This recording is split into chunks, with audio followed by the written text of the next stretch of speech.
हलचल TV network और आप देख रहे हैं हलचल टीवी न्यूज़।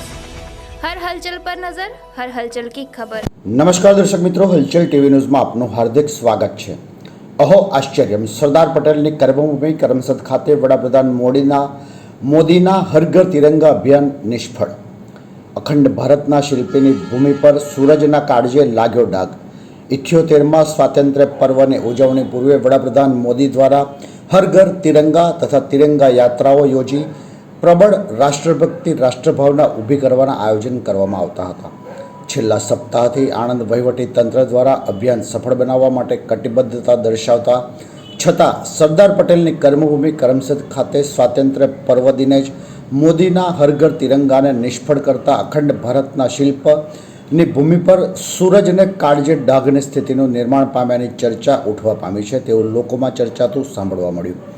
પ્રાપ્ત વિગતો અનુસાર દેશનું સ્વાભિમાનને મજબૂત બનાવવા પ્રબળ રાષ્ટ્રભાવના રાષ્ટ્રભક્તિ ઊભી કરવાના આશયથી વડાપ્રધાન મોદી દ્વારા દેશની પ્રજાને 78મા સ્વાતંત્ર્ય પર્વની ઉજવણી પૂર્વે સપ્તાહ પૂર્વ હર ઘર તિરંગા તથા તિરંગા યાત્રાનું આયોજનનું આહવાન કરવામાં આવતા આણંદ વહીવટી તંત્ર દ્વારા અભિયાનને સફળ બનાવવા કટિબદ્ધતા ઊભી કરી હતી।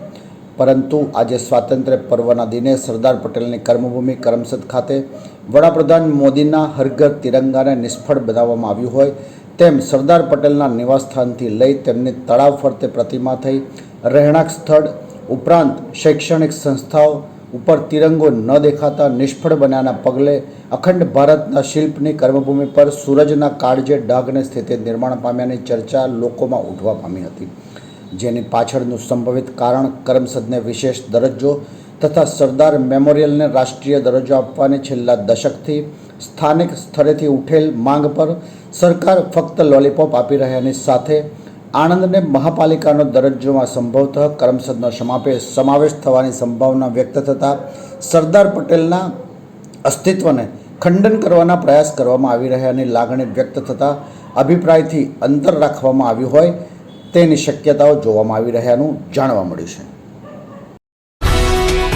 ये है हलचल टीवी नेटवर्क और आप देख रहे हैं हलचल टीवी न्यूज़। हर हलचल पर नजर, हर हलचल की खबर।